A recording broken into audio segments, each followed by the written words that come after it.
Welcome into the Divas Dish podcast after a very, very long break. Why? Because our kids were out of school. Nothing makes me want to come to work more than when I have both of my kids in the house. And you know, if like you want them to be all sweet and cuddly, they're like off in their rooms playing and they don't want to be around you. But if you're in the middle of something, that is when they drastically need you for everything. See, I don't know what that's like because I have a toddler. Yeah. I haven't hit that stage yet, but I have with my oldest. But with Owen, he just turned 3 2 weeks ago, so he's still play with me constantly. Oh, yeah. I remember those phases so much so. My 12-year-old is, I always say, my autopilot baby because Bennett will go do what Bennett needs to do in the room, play, talk to friends, this, that, and the other. My oldest, however, absolutely loved the child. However, if I say I don't need to be bothered because I am recording, I am doing this interview, I am on a time crunch. That is when he needs me for everything. That happened to me last weekend when I was trying to get some things ready. I locked the door, aka don't open this door. Yep. And yet somehow Ella finds her way in the closet. I'm like, Ella, was the door locked? Well, yeah, but I opened it. Don't open it. No, it's locked for a reason. I do that to my kids. Like, my bathroom is inside my bedroom. My bedroom door is closed. Okay, it's right off the kitchen. They'll come in my room, which the door is closed, and then knock on my bathroom door. Hey, Mom, I have to ask you a question. Can you wait? Can you wait for a second? I'm taking a shower. And one day, I just opened the door right in a towel. Oh, my God, you're naked. No, I'm covered. But obviously, what you needed was pressing. I wanted to ask you about me doing something later this afternoon. Because you couldn't do that later on. No. You couldn't wait 10 minutes. You know what I can't wait for, Elyse? The day that they have their own places, their own lives, their own everything, so I can be that hindrance. I think that's why people don't realize that why their parents act so needy when they get to a certain age. They're just paying you back. I've seen reels like that on social media where the parents go to the kids' houses and they just start throwing stuff on the floor. As soon as I'm opening their door, I am dropping trash and walking over. And you know what I'm going to do the most? My favorite on those reels are when the parent walks over, sees the kid's phone plugged in, unplugs their phone, and then pop. Throws it in the chair behind a pillow so you can't find it. My favorite is when they use a dish and then they randomly leave it somewhere random in their children's houses so that it can start growing, you know, all the extra things. And then they can find it like 2 months later when they're like, where are all my dishes? That's me. Every time I go in Ella's room, I swear I can collect at least 4 or 5 cups, several spoons, several forks, plates, bottles. It's ridiculous. We are out of forks and spoons. We have the giant serving spoons, but we don't have the basic teaspoons and the basic everyday dinner forks because they're in their rooms. And I said, all right, you know you guys are going back to school. Finally went back to school on the 28th. My kids were some of the last people's kids to go back to school that I know. And everybody's like, oh, wow, my kids had to go back early. Your kids are lucky. No, my kids are not lucky. I was being tested by God. Yeah, well, ours went back a month ago. Yeah, my kids went back in, and I sent you a picture, and I'm going to have that up on our social media here because I think this deserves to be its own little reel. So yesterday, my kids went back in. So the oldest goes to a school that starts at 7:15 in the morning. So we had to drop him off at 6:30 because he had his football gear from the weekend before. We had to drop off, which was in the back of my car, which smelled so lovely over a weekend. I'm like, do you need me to wash it? Oh, no, just leave it zipped up. Anyway, so takes that back in at 6:30 in the morning, drops him off. My other kid, Bennett, ready to go, starting 7th grade, doesn't have to be there till 9 o'clock. School will not open the doors to let kids in before 8:30. So we drive past the school. Bennett was ready to go at 5:45 in the morning. And so what we did is, okay, well, let's leave here about 7:45, after I took Austin and came back. We went to Target and we shopped at Target for a very last minute, a shopping spree right before back to school. And I sent you the picture. It was great. We ran through Target so fast. And because it was the back to school stuff we were getting, and we'd also signed up for the homeroom, the teacher's like, well, we might need this, this, and this. I signed up to bring a kickball because she had a Post-it note, just take one of these things. A kickball. You think a kickball would be easy to find? We walked all over Target. We found the very last kickball in Target. $8. At least you found one. I know, right? Who knew that was like a big back-to-school item? A kickball. I thought everybody had kickballs. Well, and I guess they put all their summer stuff on sale, so I'm glad that you even found one to begin with. The ones here cleaned out. It was over in the dog chew section. And I was like, are we sure this is not a dog toy? But no, it said playground issue. So I sent it in with the receipt. And I know everybody's going to be like, oh, you should have done your back to school shopping ahead of time. Well, let me tell you, I was going to do that Saturday. Woke up blinding pain, ended up in the emergency room. So yeah, that was kind of out because I really don't think that you should be hopped up on narcotics and in pain and having all kind of tests run and shopping at Target at the same time. I mean, I don't know. Any time is a good time to shop at Target. I mean, as long as you're, semi-coherent. I mean, I wouldn't do it in Walmart. I mean, I wouldn't be the first person doing that in Walmart, I'm sure. No, you can't pay me to go to Walmart, but really any time I'll go to Target. Well, maybe I should have called you. Come take me to Target. I'm a little messed up, but we can get on one of those scooters and just ride around the store. Oh, yeah. Get a Starbucks, get a little snack. That's exactly what you said to me, because when I sent that to you, tell everybody what you said. That's a good day. Like, no day that starts off when you go to Target and Starbucks is going to be a bad day. I know. And then I had to drop the poor kid off at school. See ya. But so excited. As soon as he stepped out of the car, ran into 3 of his friends he hadn't seen over the summer who didn't have phones, so he didn't have that connection with them because I didn't have the parents' numbers. So it was like hug, hug, hug. And then decided first time in middle school, used to in elementary school, ride the bus home. Decided I'm going to ride the bus home. We signed up for it at the end of last year on the bus with 3 of his closest friends. How cool is that? See, and you don't have to get out and fight school traffic, which is the worst as a parent. It's the worst. And, everybody else is in a bad mood because they're having to sit there and waste an hour of their day. So, yes, please bring my child home, however, yesterday because it was the first day and schedules and everybody was confused. Walked through the door at 6 o'clock at night. That happened with us, too. It's just, the first day of school, all of that. The bus that comes through our neighborhood was over an hour late. We got home and I saw all the parents still out there waiting and I asked and she said, yeah, it's scheduled to be about an hour late today, which made me feel bad for the high schoolers because once they drop all of the elementary schoolers, they go back for them. So it was probably super late. Maybe that's why our high schoolers go early. Maybe it could be. But yeah, my mom was on the phone with us. She was like, Bennett's not home yet? Oh my gosh. I was like, Mom, first of all, you're a retired teacher. You never knew what after school traffic looked like beyond the school. But by the time they let the teachers out, that traffic was all gone. So you never saw that. And me being your child that was a student, I had after school activities, whether it was academic team, band, or anything else. So you never had to get in that wave of traffic after leaving your school to come get us. So she, as a teacher, knows what should be done, but what actually gets done, I don't think happened. My mom used to wait in 2 different school lines because my brother and I are 5 years apart. So she would have to wait in his and then come get me in mine. And I will not do that. Now that I'm a mom, I'm so glad that my kids are spaced enough to where I don't have to do that mess. I feel so sorry for all those moms. Oof. Yeah. I hate the school line. Oh, I hate it so much. Oh, yeah. Well, see, Austin plays football, so I don't have to get him until 6 o'clock at night, so that's fine. But Bennett came in at the same time I was supposed to go get Austin. So, Ella stays after school and does the YMCA program. The YMCA is gracious enough to let teachers' kids stay for free. Oh, nice. And so it's awesome. So she just kind of hangs out with all of her friends and plays, and then when Colin gets done over at the high school, he just picks her up on the way home. It's so ideal. Nice. It's ideal.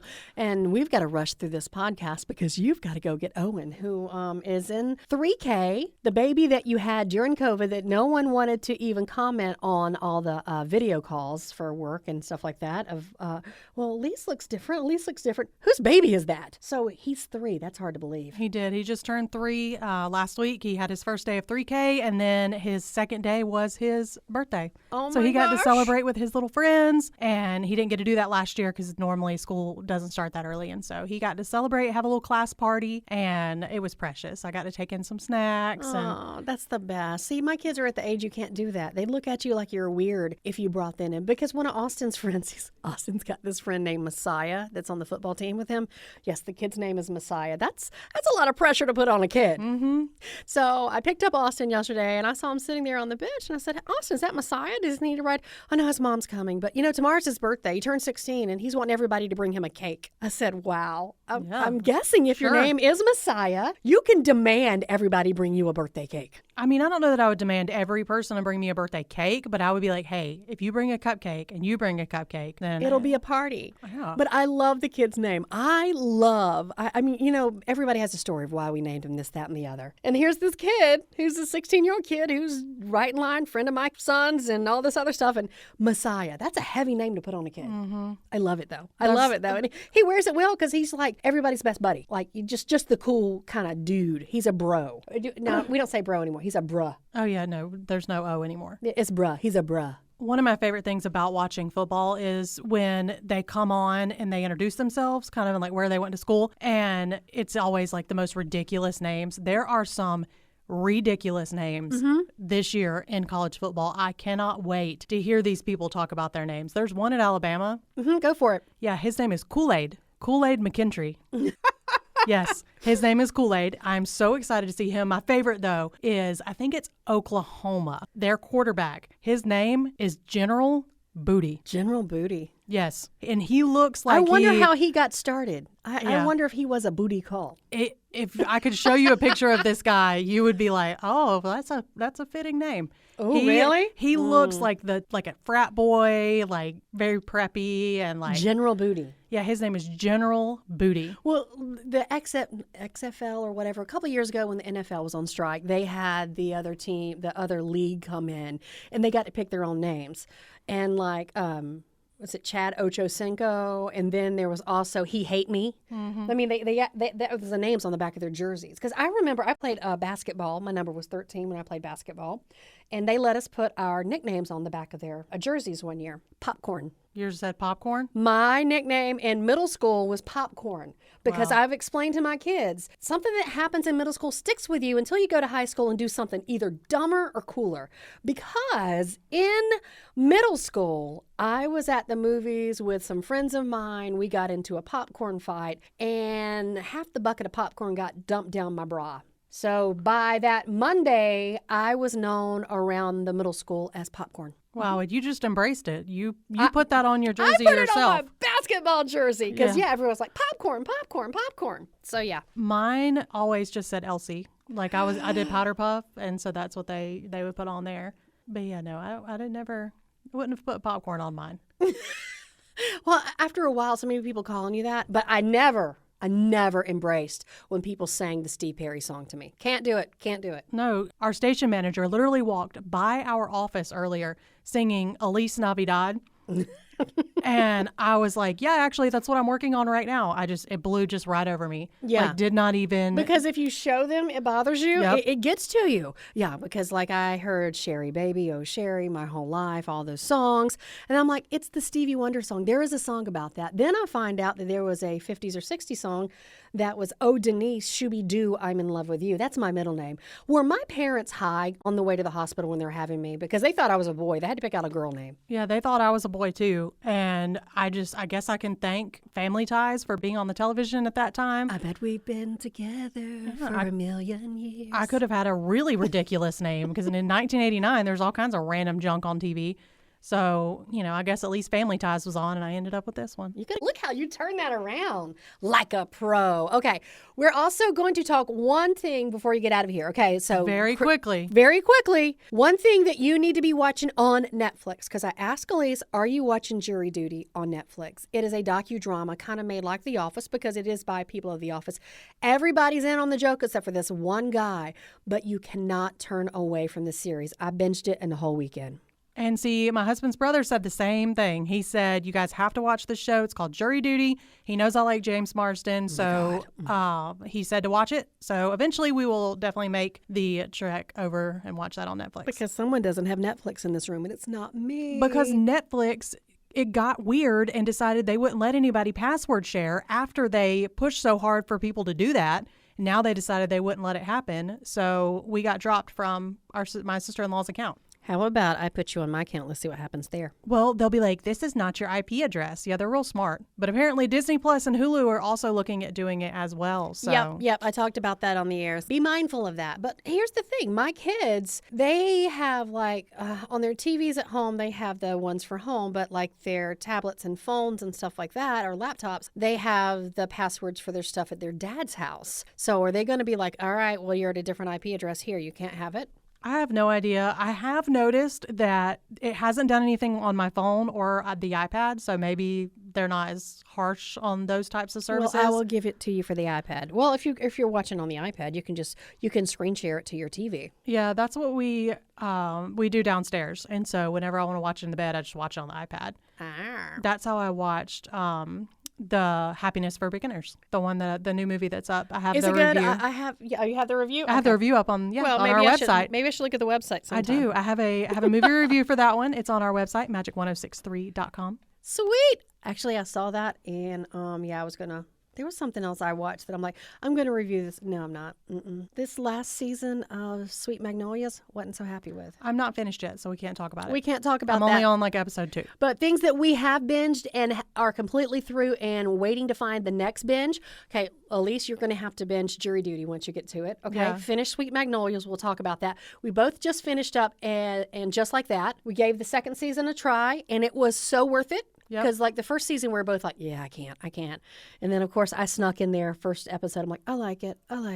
And then I would get so far ahead of Elyse. I'm like, I can't tell you what I want to say, but somebody gets something that they deserve after so long. They get something that they deserve. Well, in the first season, I feel like they were working so hard to bring back nostalgia that they worked too hard. Mm-hmm. And so in the second season, they focused more on new storylines, the new characters that we love so much. And I love the new characters. You still have the nostalgia factor. Like they brought Samantha in, and and Aiden and all that. Mm-hmm. And which all of that, we didn't ruin it. All of that was put out there all over social media. So you had the little bit of nostalgia, but it was still almost like a new show. Yeah, it was good. And I do like the new characters. The new couples, I really like them. Yeah, if you watch the first season and you're like, I'm not doing this again. Hey, we said that too. Mm-hmm. But the second season is honestly, it's so good. So much better than the first. It is so good, and it ties up things like with Stanford, it tied up loose ends with his story, because you're like, okay, we all know in real life that Willie Garson passed away, but Stanford